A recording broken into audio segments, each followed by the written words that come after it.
I oftentimes try to put some of the worshiping practices of the ancients into a modern perspective and a context that we can practice today. So I want to turn to funerary rites.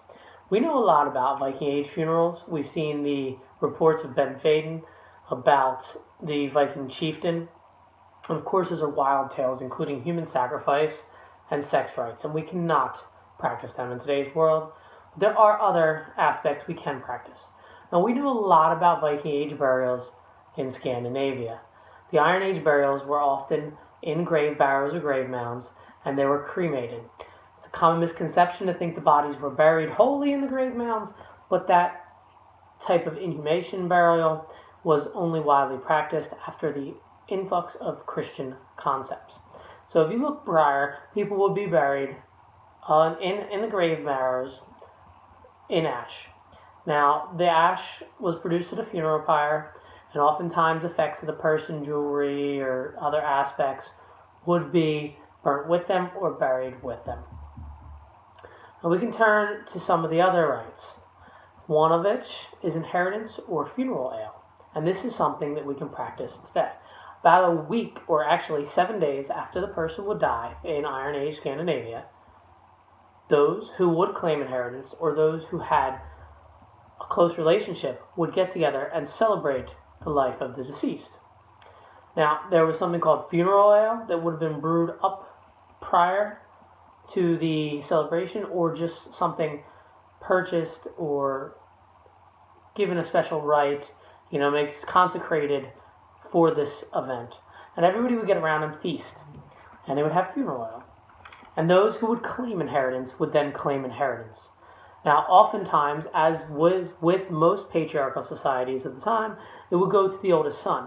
But the deceased could make any number of declarations before they died to give it to someone else. Actually, there is something from the 4th century runestone where a woman inherited her children and grandchildren's items, and it could go to a different son, a different daughter, whatever the deceased declared.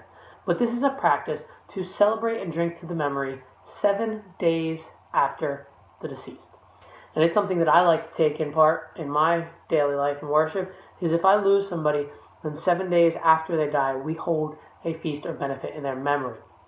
This goes in with the blood ritual, which I've described numerous times, but I'll reference here. You at their gravesite, cut yourself, let yourself bleed into the soil, and take a little bit of that soil and mix it in with the cut. It's not a deep cut, but what it does is it creates darkened lines. You'll see that I have a few. And those darkened lines bear with that memory of that person. And you're also taking some intangible emotional pain and turning it tangible by inflicting physical pain upon yourself. And then as that heals and as that scar goes, so the pain oftentimes fades as well. And it's a very nice remembrance. I like to pour a little bit of ale or mead across the wound as well. And it's something you can carry with you of that person for quite some time during your grieving period. But between those two acts, the funeral ale, the celebration 7 days after, and the blood ritual, you are given a way to honor those you love in death that stands directly in line with the belief of the ancient Norse. And that's something that's a great gift from history, as many of today's funeral rites come from the Abrahamic faiths. And for someone like me, it was very hard for me to honor someone in a tradition that I had such disdain for. So these two traditions, as well as just remembering the person and just speaking well of them, making a profession of what they meant to you, and claiming your inheritance, even if it's just your mindset and what they have educated you with, because elders always educate the younger, then those are ways we can honor our dead and our loved ones.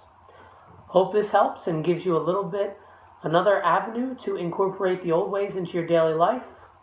Thank you, and have a wonderful day.